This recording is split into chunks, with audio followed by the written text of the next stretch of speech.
Hello, my name's Luke George and I am having conversations with courageous educators.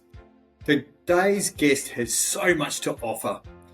We needed to break it into two parts. We've got part one is overcoming adversity and part two is leading with confidence. Natasha Upcott has been a principal of Mandurah Primary School for years. At the start of her principalship, she encountered bad language, bad behaviour and bad outcomes. And that's just from the parents. However, the school is much the opposite now. And the community is very invested and student progress is double where it has been from so many years before. However, part one of Natasha's journey starts with a 2-year-old girl living on the 19th floor of the Sheraton Hotel. The following years, she faced many mental and physical challenges, both internally and externally. Where most people would have given up, Natasha found a way. These events were building blocks for her to discover a better way to lead people and make a difference, not only in her school, but in her community. But please be warned, there are some references to domestic violence. Welcome, Natasha Upcott. How are you today? Yeah, really well. Thank you, Luke. I really appreciate the opportunity to share just some of my journey with you and the difference it's made to me and how much it's made me a better leader. Fantastic. Well, Natasha, I dare say we're all thinking, how's a 2-year-old child on the 19th floor of the Sheraton Hotel in Hong Kong, how did you actually get to be in that particular place? Yeah, it was such a wonderful opportunity. My dad was working at the Sheraton Hotel here in Perth and was offered an opportunity to take the family overseas and continue his journey as the food and beverage manager in Hong Kong. So it was a wonderful opportunity for us as a family. My sister was a couple of years older than me, so to have those first 3 or 4 years in learning in a country where we didn't speak English, where we spoke English, but they spoke Mandarin, was a huge learning curve for us. I bet you were. Now, you actually lived through a 6-month military coup. Were you ever scared during that? Can you remember those sort of times? I don't recall being scared because, living in the hotel was a fairly sheltered lifestyle. We were blessed in that way, and we had all the amenities of the hotel. But I have had stories from mum and dad where my dad would go from corner to corner to go and have business meetings and things. And I recall mum being quite frightened of dad sort of having to corner hop. But my mum taught me to read. We were very lucky that she was capable of that. Plus, she worked in the hotel as well. So we were blessed to have that early start in a hotel and all of the amenities, a pool and having maids in the hotel. So we were very lucky. Now, I remember there was one special maid, or more of nearly a governess, I suppose, or someone that looked after you, Rosie. Can you tell us a little bit about Rosie? Yeah, she was super special. I think mum used to get quite frustrated with Rosie because she'd go looking for the baby. So I was actually there from about 6 months old. And mum would leave me in the hotel room, which was not just a room, it was really a suite or a whole floor. And mum would put me to sleep in a cot, and then mum would go back a couple of hours later to check on me, and I wasn't there. Mum would have to hunt Rosie down because she'd have the nice warm sheets out of the laundromat, and I would be being wheeled around in a trolley of the hotel very happily, warm. And to this day, I've still got a really great feeling about warm washing out of the dryer. Gives me a really warm sensation. A fantastic memory, really. But I was pretty spoilt. So if Rosie was down heading towards the kitchen, I was generally in the trolley and mum would have to go around looking for me. And Rosie would say that the baby was crying and mum knew that I wasn't crying. Because even back then, as I'm 50, there were no baby monitors, but mum knew I wasn't crying. Rosie just went into the hotel, let herself in and took me around with her, which was pretty special. That's fantastic. Those particular childhood memories, like the cake from mum or the warm sheets out of the dryer, it does bring you back so quickly, isn't it? Yeah, absolutely. I was taught to swim by another one of the hotel staff. His name was Super Chai. He taught me to swim underwater better than I could above water. I could swim multiple laps at, say, 2 or 3 underwater. So I had lots of people at my beck and call and spent quite a lot of time bossing people around in the hotel that they couldn't go up and down the elevator, because I would have my car, my little pedal car in the elevator, and I would close the door and off I'd go to the 19th floor and everyone would have to wait for an elevator. Now, you're right back in Perth, but and tell us about that part of life, because did you find it a little bit difficult? There's a few things that happened when you arrived back at 6. Yeah, I think so. Probably one of the most pivotal moments for me when my parents separated and ultimately divorced was a really challenging time for me. I was exceptionally close to my dad, and I, for multiple years, lived with mum, but chose to live with dad. And I think that probably broke my mother's heart. I think now, after lots of therapy and lots of time spent talking with mum about those things, we're really starting to rebuild our relationship. But I think it caused a lot of fractures for a long time. Yeah, that must have been a difficult choice between a mother and a father. And your mother had a bit of trouble after that, I dare say. Yeah, and I think for my mum, she always struggled with migraines, debilitating headaches, and anxiety and depression. And so her second marriage that lasted nearly a decade also ended in divorce. And so I don't think my mum ever fully recovered from that. And I think the relationship I had with my dad was always a cause of difficulty for us, but not in a bitter or nasty way, just in a way that for a child to not choose their mother actively, I think, and for a child to be in that situation, I think it just had an impact on me that has resonated with me for the rest of my life. That's not to say that my mother wasn't an incredibly strong woman who was raised by an incredibly strong woman, and it's only now that mum and I have had conversations around she lost her father when she was young and the impact that had on her life, and so how much my life has mirrored her life in that she lost her father, I've lost my father, and the synergy between that. But it's taken a very long time to come to that place, and a place of having a strong and good, solid relationship with mum.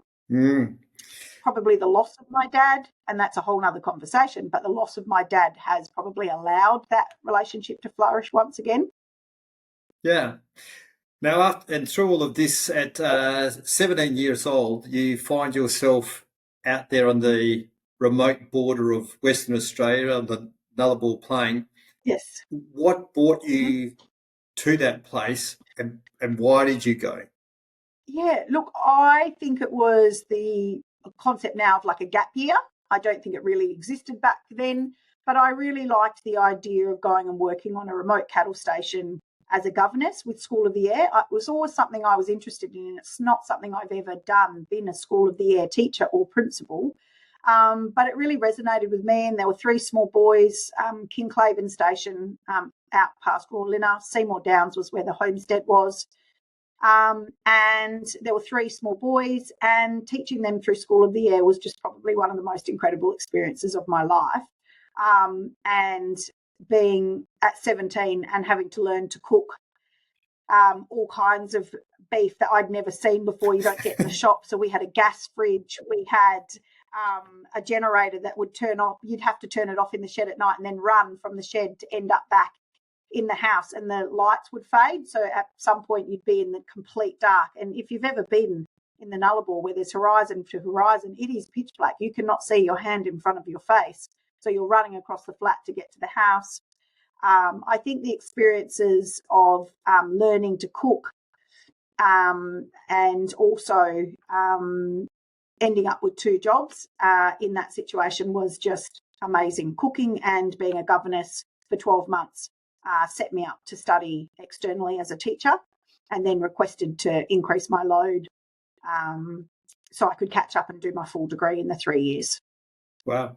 So you actually, what I'm hearing there is that you were doing the School of the Air with the three children, and I can imagine what that looks like with the sort of equipment that you would have been using. But you're also doing correspondence to do your teaching degree at the same time. Yep. Wow. My mum at the time was actually working at Murdoch Uni. So I didn't start until second semester. So I got special permission in my second year to overload. But mum was working in the School of Humanities. So this was back when you had to handwrite your university assignments. There was no, you actually had to attend in person to lectures and things like that. So it was a pretty big experience doing that. But at the same time, I think I grew up very, very quickly, because I grew up in Willetton. When we came back from overseas, I had quite a privileged life, and went to Rossmoyne Senior High School. So to then go out to the middle of nowhere was an incredible experience. Also found family on a couple of stations a few hours north of where we were. My nan was one of 12 kids, and one of her children's children was out there. So that was a pretty special find after going somewhere where I thought I wouldn't know anybody. Yeah. Now, you had a bit of an encounter with a bull named Rusty out there. Yeah, How did Rusty? Russell, but he was a bit of a bugger, wouldn't let me in the yards. I would have to drive the yellow Toyota from the top fence to the bottom fence, and everyone was standing in the yards laughing hysterically at this kid from the city. And I would jump back in the Toyota and race down to the other gate, and this bull would just saunter down to the other gate and stand there, and I couldn't get in that gate either, so I'd have to jump in the Toyota and race back up to the other yard, and sometimes it would take 3 or 4 goes for me to actually enter the yards, and he would just stand there because he stood higher than these were bush scrub cattle, higher than the gate. He was huge, but it was a great source of amusement for all of the jackaroos and station hands, station owner Don, except me. I was so angry because I just couldn't get in. He would stand in front of the gate, and I would imagine probably hundreds and hundreds of kilos, this really great big bull. So I never really got over that bull not letting me in the yards to deliver morning tea or to go and check on the kids, but I couldn't get in the yards. Now, you talked about the jackaroos there. Quite a community out there in the Wild West. Yeah. Did you all get along? Mm-hmm. Look, yes and no. I think it was a course of have to, but I think we all socialised together, we worked together, we lived together. So it was pretty much a pressure cooker, which is not unlike what we do in schools, where you're working together for most of the day, you're sharing classrooms and office spaces, and you have lunch together and things like that.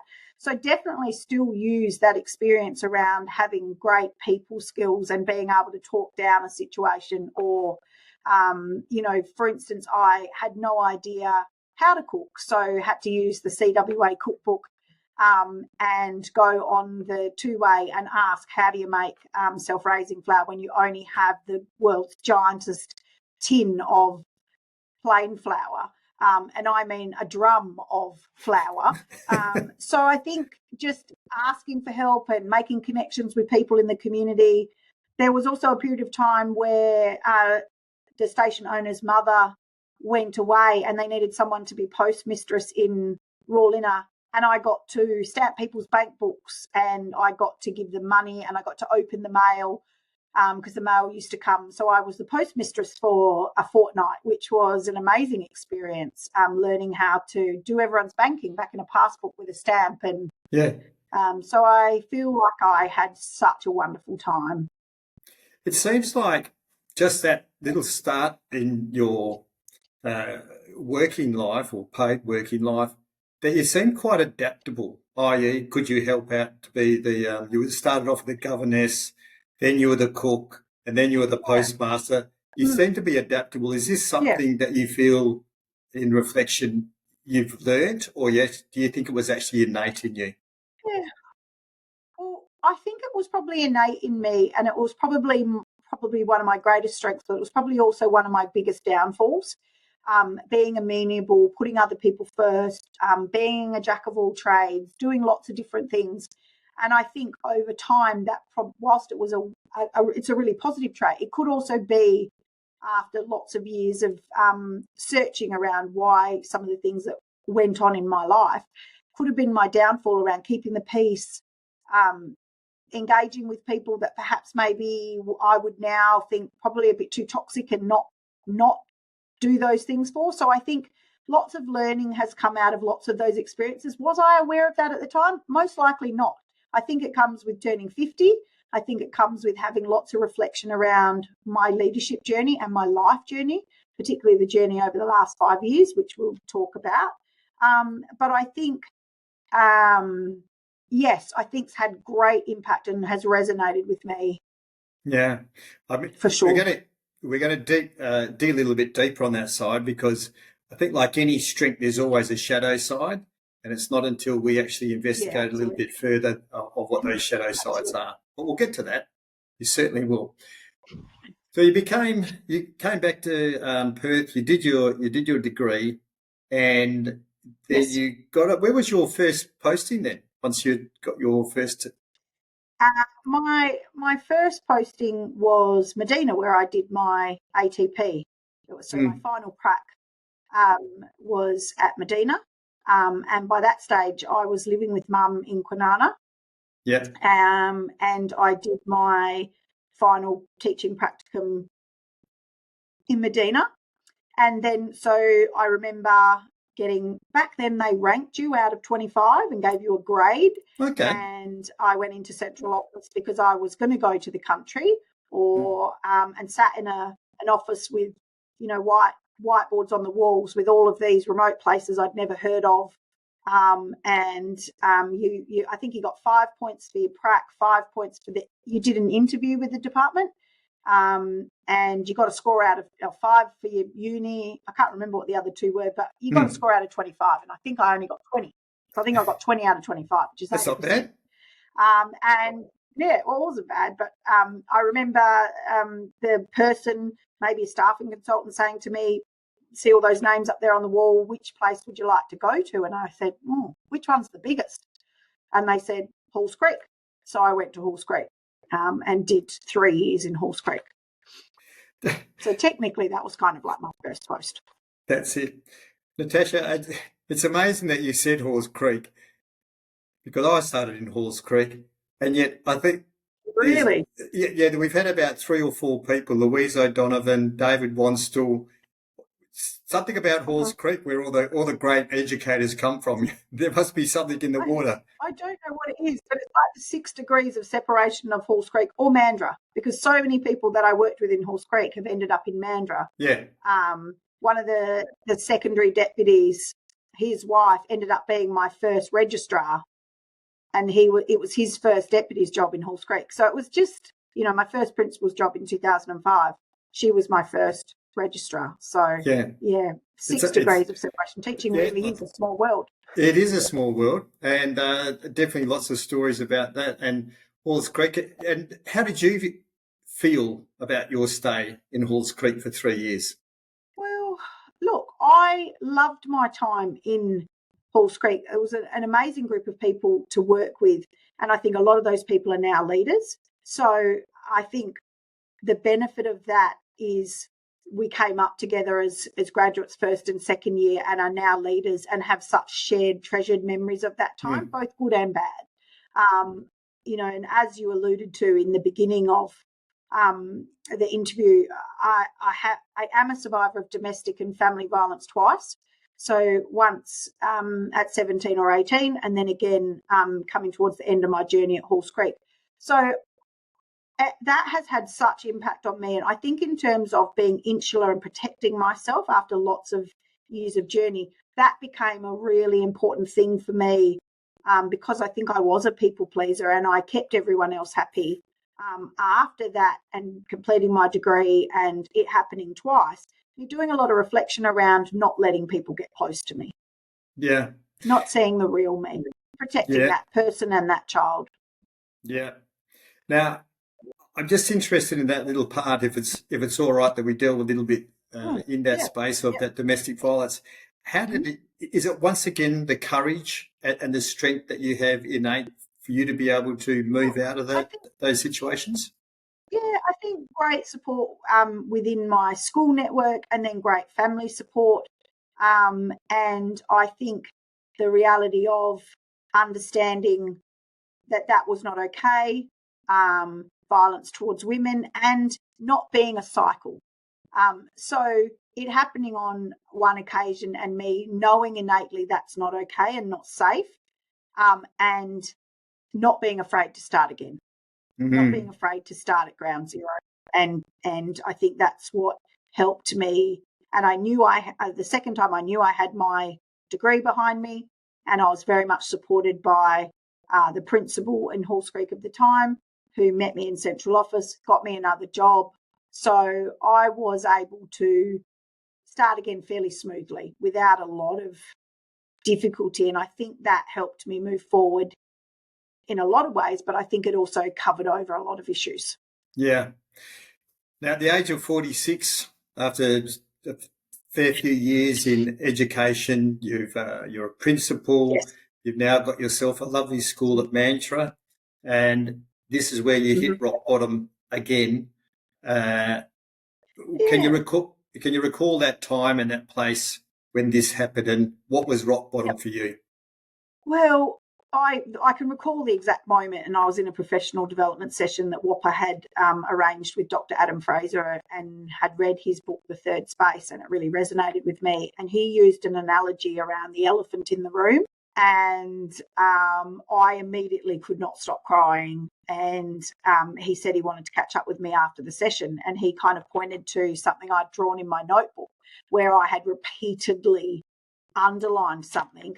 And I just said to him, I'm not okay. I'm not okay with what I look like, my weight. I want to do something about it. And I had a really good conversation with him, made an appointment at the doctor's, and said to my doctor that I'd been seeing for a good 10 to 15 years, why didn't you tell me I was fat? Why didn't you tell me I was so overweight? And he said, well, what would you have done if I'd said that? And I said, well, I probably would have kicked you somewhere in your private parts and walked out and never spoken to you again, because I had never admitted it to myself. So no one had ever really admitted it to me either. So I think realizing that I really wasn't okay with feeling like that, I needed to do some work around how I'd gotten into that space, and years of looking out for everyone else. And as a leader, I thought that if I got it right in everything else, then I would just fall into line. And I think some realization around needing to put me first.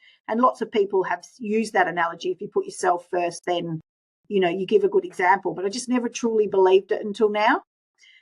So some hard conversations with my doctor, 3 appointments over 2 weeks. And I made some really difficult decisions around going and having weight loss surgery. But understanding that that's not the silver bullet, that's not the answer. Mm-hmm. Yeah, that's a pretty powerful position. When the doctor made that reference in regards to would have you listened to me, and at that stage you were saying most probably not. No. But it is interesting, isn't it? No. It's when the student's ready, the teacher appears, and it's unfortunate sometimes we need rock bottom or a tragedy to actually allow ourselves to open our eyes and actually look a little bit deeper to how we got there. So you've done some amazing work, not only physically but mentally. And I was interested in that. You just mentioned about it's not just the weight; it's actually more about the mental capacity and what we actually do. So what have you discovered, and what have you looked back into to what you were actually protecting to allow yourself to get to that stage? Look, I think it really does stem from something my mum told me about the day my parents decided to separate and Dad left.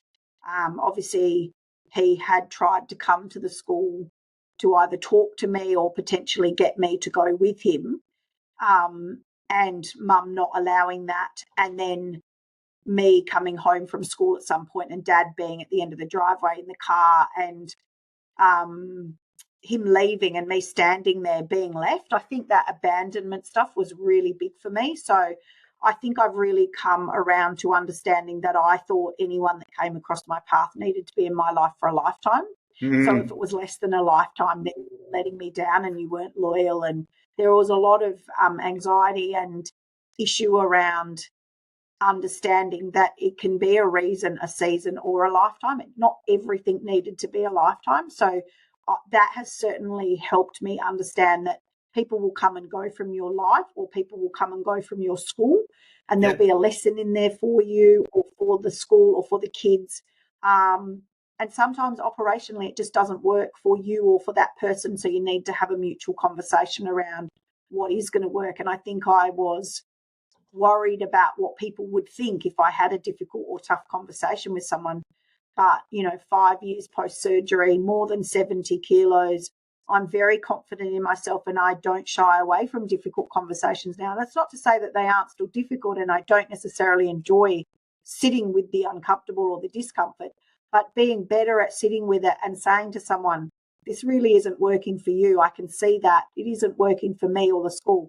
What are our options? How are we going to get around this together? So I think, yes, as a leader, it's made me a lot more self-reflective around why I'm doing what I'm doing, the decisions I'm making, and is it good operationally for the school and is it good operationally and personally for me? Yeah.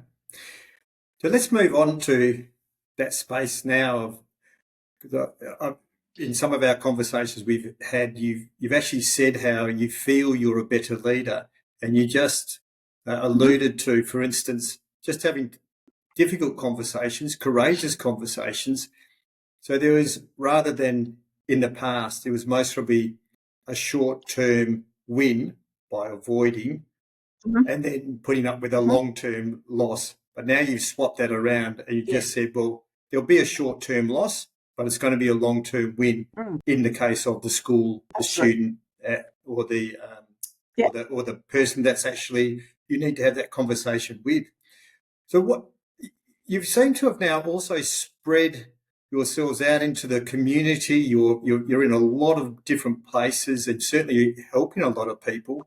And in 2023, you actually won the Community Citizen Award for Mandurah. How do you think that your journey had any reflection into that award? And do you think you would have got there had you been Natasha of 46? No, I am a firm believer that the award was recognition of the work that I've done professionally and personally. I don't think I would have even been in a line for an award like that. Whilst lots of people said we didn't know you weren't confident, or because it was all a facade, but I was quite numb. I wasn't feeling things. I wasn't vulnerable. I wasn't leaning into situations. I was leaning out. So I definitely think that award was as a result of the personal work I've done as well and the journey that I've been on. I think I'm a better friend. I'm a better colleague. I'm a better wife because I'm putting me first. I'm exercising every day. I'm maintaining really healthy mental health. And by setting that example for people, I mean, just an example of that is I would never have had a lunch break or a morning tea break. I just would have been absorbed in the day. And I think taking that time to eat and eat mindfully and concentrate on what I'm eating and not having people come and ask me, have you got 5 minutes? I was actually saying no. So whilst I won an award, I did lose some lifelong friends. I did lose some colleagues and I did lose some staff because I was able to set and have been able to maintain really firm boundaries. And I've had to be okay with that. And it is difficult to get your head around and to accept that, particularly the friendships that I've lost because I've changed and people haven't been able to be okay with that. But that's their narrative and my narrative is, and I've had to move on from that. But one in particular who now has since passed away, I think, it was really hard at the time, but for her benefit and my benefit, that was the best thing that could have happened. It didn't mean that we weren't still in each other's life. We just weren't in as constant and as close contact because I changed and my needs changed and I was able to articulate what they were for the first time in a really long time. And if people couldn't give me what I needed, then I didn't just settle. Yeah. You mentioned a couple of words there, classic Brené Brown, in the regards to vulnerability, courage. Yes. And it's difficult, it's hard. You also use words like boundaries and even mentioning or taking the time to have lunch, a meal, some space. Yeah. I would put that to some of our listeners, especially in our education setting. Many times I see principals, deputies, they're just quickly snacking something down at 2 o'clock, half an hour before the end of the day, or they just have a quick little biscuit on the meeting, and yes, it's a busy day, etc. But it just goes to show how difficult it must be to set a boundary and saying, actually, I'm going to just have 10 minutes to have something to eat, and I don't need to have lots of conversations. No, I really didn't want to talk during that time because I think eating was a bit of an issue for me. I would probably go all day without eating and then eat the wrong foods.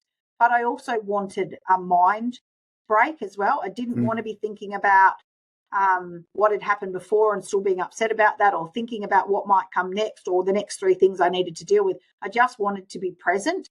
And I think that is one of the biggest things that have improved my daily life and as a leader is I am present in the moment. I'm not listening to someone and thinking, oh, I see so-and-so down there, I better go and have a chat to them. I'm actually still present listening to that person. I'm giving them my whole body listening.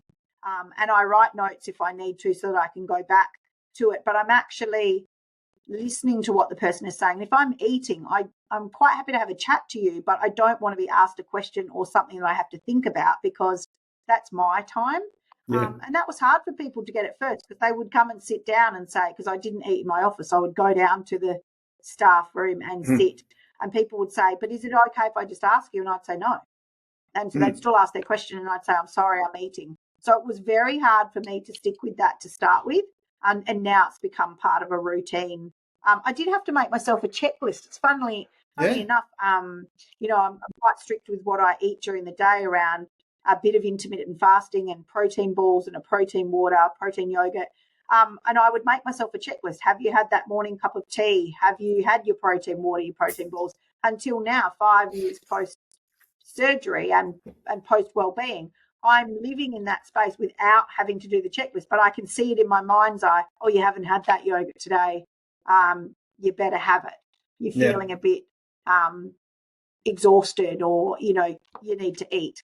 So it's had amazing impacts for my office staff, for my admin team, my associate principal, because he eats more now than he's ever eaten before, but it's healthier and it's more often. It's not once a day or at the end of a day. So I think that's had really incidental improvements, because I don't want to be one of those people that preaches to be converted. This worked for me, and it's been amazing for me, but it doesn't work for everybody.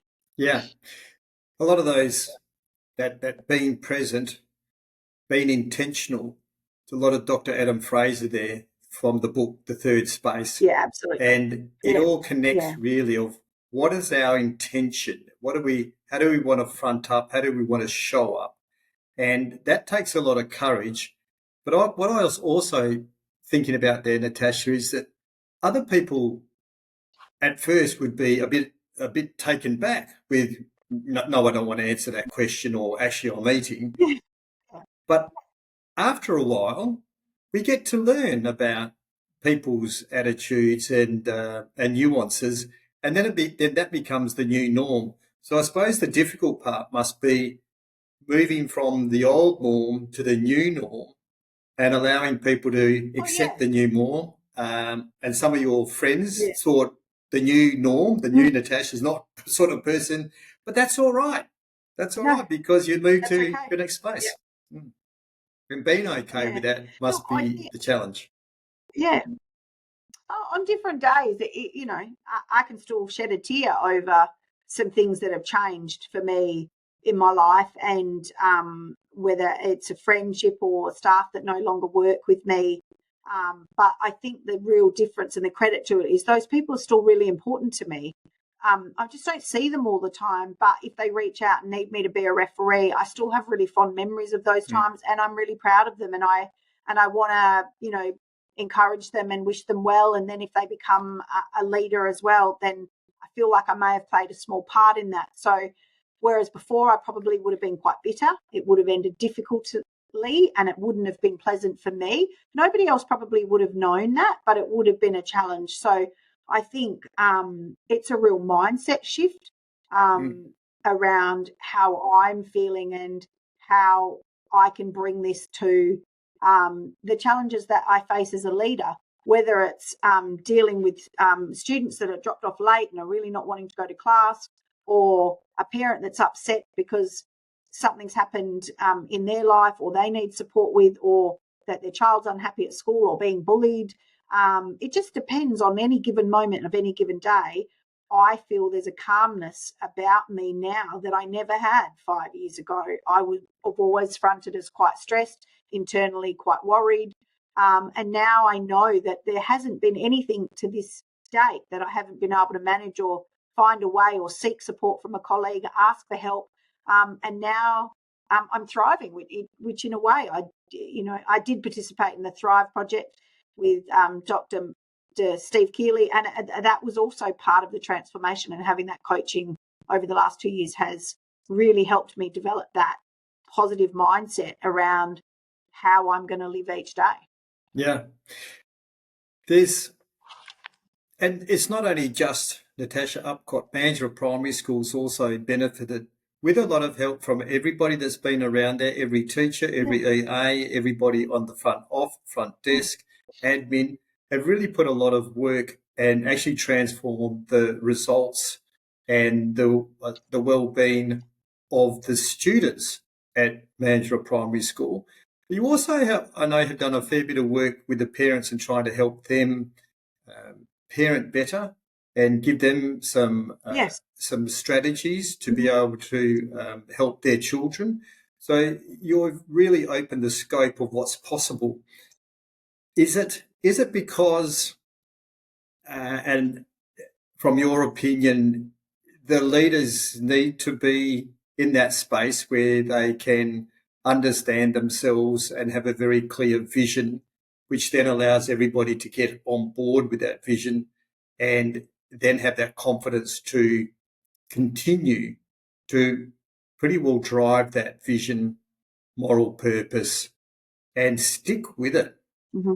Is that where we really need to be as leaders, as a lot of the research shows us? Or is it just that it worked for you? I think that every context is so different, but in our low SEI schools, our school community is looking for leadership. And it's not just in education. They're looking for leadership in so many areas because the breakdown of family relationships, connection, post-COVID has caused all kinds of things that I don't think we're even beginning to understand around disconnect and the isolation that families have felt and the lack of interaction of kids have had with other kids. I think we're about to see that when we're seeing COVID babies that were born into isolation and didn't get out to playgroups and things like that. But I honestly believe in my school's context that intergenerational trauma and that intergenerational change is of benefit, because I've been at the school as principal since 2011 and I've been able to attract and retain staff that have been with me since the beginning of the journey. Now, there's been fresh blood and there's been new drivers and becoming IPS and, having a consistent and stable leadership team, I think has helped me drive an agenda. That means we're identifying the needs of the whole child, and that means the family. So I think offering support and guidance, but having connections to the community so that our core business is still teaching and learning, and having connections to the community where we say, this is who you can go to. I had a young mum who'd been a student at our school just recently reach out to me and say that she had experienced some family and domestic violence. She came in to see me, made her a nice sweet cup of tea, a couple of chocolate biscuits, and I rang a contact at where I used to be on the board of the local women's refuge, rang the operations manager. She sent 2 advocates over and they came and did their work. So it wasn't required of me to do that, but to have the connection where someone's needs are met. And she experienced it as a child and she's now experiencing it as a young adult, and her daughter is at our school. And her just saying to me, I was so grateful to come and see you that day. And as a child, I just recall the school being such a safe place for me. That's what we're looking for, because when I took over the school, we were read in every measure that the department measured, and you well know that through your previous life in best performance, to where we have, green, a sea of green. We were 8 out of 10 greens in that plan last year. We're 4 out of 10 this year, with some very close to being green. So super proud of the achievements of the students, the families, and the work that my staff at all levels, office staff, education assistants, teachers, the work everyone does in my school is a credit to the results that we've got. It's not any one person. No, and I absolutely know that that's your school has gone through a massive journey. Not a massive in the sense of, I think massive in that, the highs and the lows, but you're really getting that nice consistency moving up, and that confidence that you have within yourself has really shone through. Now, your father had a great mantra that that you still use to this day, which I think's pretty simple, but geez, it really could sum up your life. Can you just tell us what that is, Natasha?